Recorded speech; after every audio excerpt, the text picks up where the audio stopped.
नमस्कार दोस्तों, आज मैं आपको अधिक मास गणेश चतुर्थी व्रत की कथा सुनाने जा रही हूँ। प्रेम से बोलिए गणेश भगवान की जय हो, पुरुषोत्तम मास की जय हो। स्कंद कुमार कहते हैं कि हे समस्त ऋषियों, आप लोग पुराण में वर्णित इस मंगलदायिनी कथा को सुनिए, जिसमें गणेश जी के व्रत के महात्म्य का जिस प्रकार वर्णन किया गया है। हे द्विजरों, जिस समय पांडु पुत्रों को वनवास हुआ, वे सब धर्मपरायण और कृष्ण की उपासना करते थे।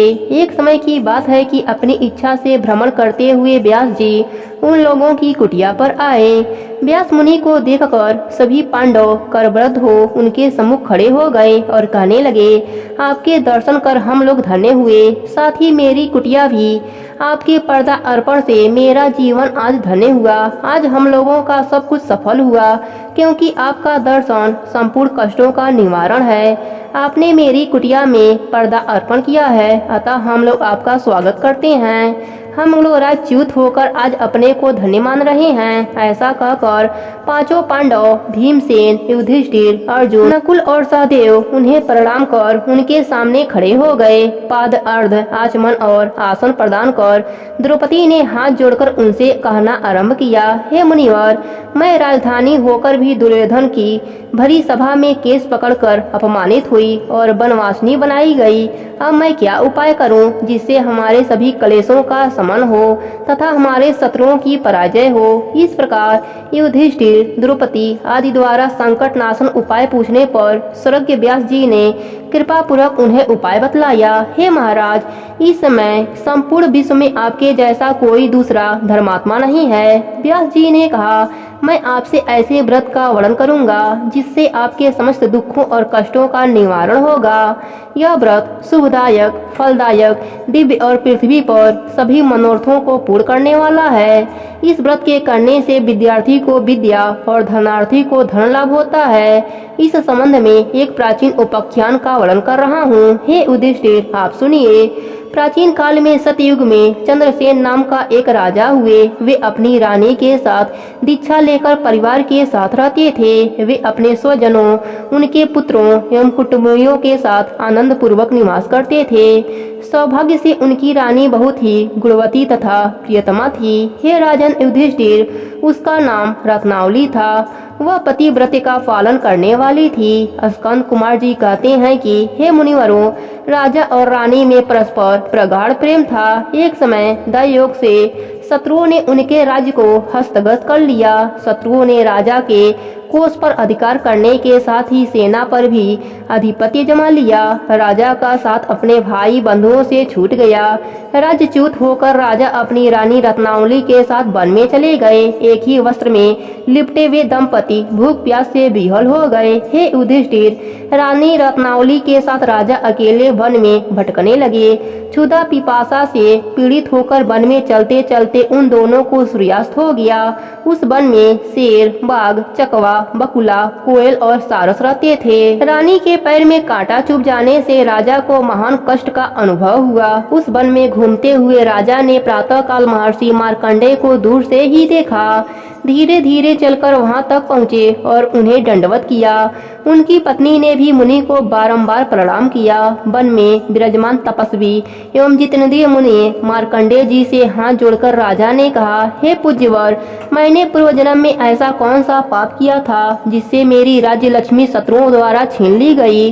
मार्कंडेय मुनि ने उत्तर दिया, हे राजन, आप अपने पूर्व जन्म के वृत्तांत को सुनिए, मैं बतला रहा हूँ। एक बार शिकार के लिए आप गहन वन में चले गए। हिरण, चीते, खरगोश का शिकार करते करते उस वन में रात हो गई और अधिक मास की चतुर्थी भी आ गई। उस वन में आपने एक सुंदर सरोवर देखा और उसके किनारे लाल रंग की साड़ी पहने हुए नाग कन्याओं को देखा। वे सब गणेश जी की पूजा कर रही थीं। यह देखकर आपको बड़ा आश्चर्य हुआ।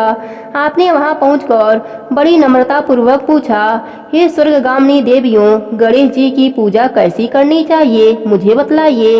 हे ललनाओं, इसका प्रभाव बतलाइए, क्योंकि मैं भी पूजन करना चाहता हूँ। नाग कन्याओं ने उत्तर दिया कि आप गणेश जी की पूजा कीजिए, इससे संपूर्ण सिद्धियां प्राप्त होती हैं और निधि, शांति, पुष्टि, सुख, संतान एवं धन की वृद्धि होती है। राजा ने पूछा कि हे महिलाओं, गणेश जी की पूजा किस महीने में और किस तिथि को करनी चाहिए? इसमें किस वस्तु का दान देना चाहिए? इस पूजन की क्या विधि है, आप मुझसे कहिए। नाग कन्याओं ने उत्तर दिया कि हे राजन, अधिक मास के कृष्ण पक्ष की चतुर्थी को चंद्र उदय होने पर विधि पूर्वक विघ्न विनाशक गणेश जी की पूजा करनी चाहिए। अपनी सामर्थ्य के अनुसार भक्ति भाव से पूजन करें। गणेश जी को पंचामृत से नहलाकर लाल पुष्प चढ़ावें। गंध, धूप, दीप, नैवेद्य, धूप, 2 वस्त्र, सुगंधित द्रव्य चढ़ावें। घी चीनी से बने हुए 15 लड्डू भोग के लिए बनावें। उसमें से 5 लड्डू गणेश जी को अर्पण करें और 5 ब्राह्मण को दान में देवें। कुंवारी कन्याओं को बड़े देकर बाद में स्वयं भोजन करें। गणेश जी की प्रशंसा के निमित्त समस्त सामग्री गणेश जी को अर्पित करें। तत्पश्चात पुराणोक्त कथा को सुने। ऐसा करने से मनुष्य की सभी इच्छाएं पूरी होती हैं एवं समस्त सिद्धियां प्राप्त हो जाती हैं। गणेश जी के पूजन की विधि यही है। नाग कन्याओं की बातें सुनकर राजा ने उन्हें बारंबार नमस्कार किया। इस प्रकार राजा ने वहां गणेश जी के व्रत का मन में संकल्प करके सरोवर के तट पर जाकर गणेश जी का ध्यान किया और वहां से चले गए। इसके प्रभाव से गणेश जी आप पर प्रसन्न हो गए और आपको पुत्र, स्त्री, धन्य धन आदि से पूर्ण कर दिया। आपके महल में रत्नों के हार, स्वर्ण, गौ, हाथी एवं घोड़ों का अभाव न रहा। परंतु कुछ दिनों के बाद आप धनवर्गी होकर व्रत करना भूल गए। इसके बाद आपका उस जन्म में मृत्यु हो गई। हे राजन, उस जन्म में जो पूजन किया था उसके प्रभाव से आपका नया जन्म राजवंश में हुआ और सहृदय व्यक्ति की मित्रता, सुंदर नारी का समागम एवं सुंदर शरीर की प्राप्ति होने से धन मद में आकर आपने व्रत करना छोड़ दिया, जिसके कारण आपकी ऐसी दुर्गति हुई है। राजा ने पूछा कि हे ब्राह्मण, अब मैं कौन सा काम करूं जिससे वर्तमान संकट से मुक्त हो जाऊं, जिस उपाय से हमारे विघ्नों और कलेशों का नाश हो तथा मुझे शांति प्राप्त हो, वह बताइए। मार्कंडेय मुनि ने कहा, हे महाराज, पूर्वोक्त रीति से आप गणेश जी की पूजन कीजिए और संकट नाशन गणेश चतुर्थी का व्रत कीजिए। इससे गणेश जी प्रसन्न होंगे और आपको पुनः राज्य वैभव प्राप्त होगा। इसलिए संपूर्ण कष्टों के समानार्थ आप गणेश भगवान का पूजन कीजिए। व्यास जी कहते हैं कि मार्कंडेय जी की बात सुनकर राजा ने उन्हें प्रणाम किया और अपने भवन में चले आए। रानी के साथ राजा ने भक्ति पूर्वक विधिवत व्रत किया। व्रत के करने से उनके शत्रुओं का नाश हुआ। उन्होंने अपना खोया हुआ राज्य पुनः पाया। गणेश जी की पूजन करने से सभी वस्तुएं सुलभ हो जाती हैं और सभी कार्यों में सफलता मिलती है। स्कंद कुमार जी कहते हैं कि व्यास जी के वचन को सुनकर महाराज युधिष्ठिर ने हाथ जोड़कर उनसे फिर पूछा, हे कष्टों के दूर करने वाले महर्षि, इस चतुर्थी के व्रत की विधि बताइए। किस नाम से, किस मास में, किस प्रकार गणेश जी की पूजा करनी चाहिए? इस व्रत में किस चीज का आहार करना चाहिए? तब व्यास जी कहने लगे, हे राजन, अधिक मास में चतुर्थी को गणेश्वर के नाम से पूजा करनी चाहिए। पूजन की विधि खडोपचार है। सर्वप्रथम पंचामृत से स्नान कराना चाहिए। लाल कनेर का फूल चढ़ाकर लड्डू आदि का भोग लगावें। लाल चंदन, रोली, अक्षत और दूब को एक एक नाम से अलग अलग चढ़ावें। तत्पश्चात विश्वप्रियाय नमः कहकर आचमन, ब्रह्मचारिणे नमः से स्नान, गणेश्वराय नमः से वस्त्र, पुष्टिदाय नमः से चंदन चढ़ावें। विनायकाय नमः से पुष्प, उमाय सुताय नमः से धूप, रुद्र प्रियाय नमः से दीप, विघ्न विनाशाय नमः से नैवेद्य अर्पित करें। फलदात्रे नमः से तांबूल, संकष्टाय नमः से फल चढ़ावें। इसके बाद विघ्न विनायक गणेश जी की प्रार्थना करें। हे सुंदर मुख वाले गणेश जी, मैं भव बाधा से ग्रस्त, भय से पीड़ित और कलेशों से संतप्त हूँ। आप मेरे पर प्रसन्न होइए।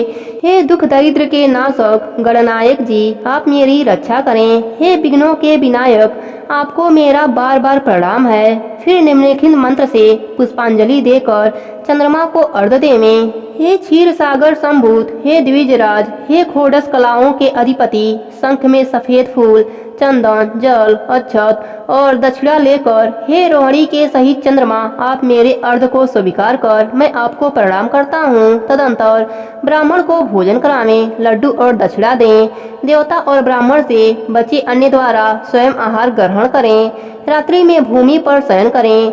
लालच विहीन होकर क्रोध से दूर रहें। हर महीने गणेश जी की प्रशंसा के निमित्त व्रत करें। इसके प्रभाव से विद्यार्थी को विद्या, धनार्थी को धन प्राप्ति एवं कुमारी कन्या को सुशील वर की प्राप्ति होती है और वह सौभाग्यवती रहकर दीर्घ काल तक पति का सुख भोग करती है। विधवा द्वारा व्रत करने पर अगले जन्म में वह सधवा होती है एवं ऐश्वर्यशालिनी बनकर पुत्र पौत्र आदि का सुख भोगती हुई अंत में मोक्ष को पाती है। पुत्र की इच्छा करने वाले को पुत्र लाभ होता एवं रोगी का रोग निवारण होता है। भयभीत व्यक्ति भय रहित होता एवं बंधन में पड़ा हुआ बंधन मुक्त हो जाता है। व्यास जी कहते हैं कि हे राजन, इस प्रकार आप भी व्रत कीजिए। इस संकट नाशन चतुर्थी व्रत करने से आप गणेश जी की कृपा से अपने राज्य को पुनः हस्तगत कर लेंगे। जो मनुष्य भक्ति भाव से इस मंगलदायिनी पौराणिक कथा को सुनते या पढ़ते हैं, उन्हें परम सिद्धि, सुख, लोकोत्तर वैभव की उपलब्धि होती है। हे महाराजा धीराज, आपके प्रश्न के अनुसार मैंने संपूर्ण मनोरथों को पूर्ण करने वाले इस संकट नाशन व्रत का संपूर्ण वृतांत बता दिया। महर्षि व्यास जी के मुख से संकट नाशन गणेश चतुर्थी का विवरण सुनकर राजा युधिष्ठिर ने इस व्रत को किया। इसके प्रभाव से उन्होंने संपूर्ण शत्रुओं को रणभूमि में परास्त करके भारतवर्ष का राज्य अपने अधीन कर लिया। हे संकट नाशन गणेश भगवान, अपने सभी भक्तों पर अपनी कृपा बनाए रखना। प्रेम से बोलिए गणेश भगवान की जय हो। पुरुषोत्तम मास की जय हो।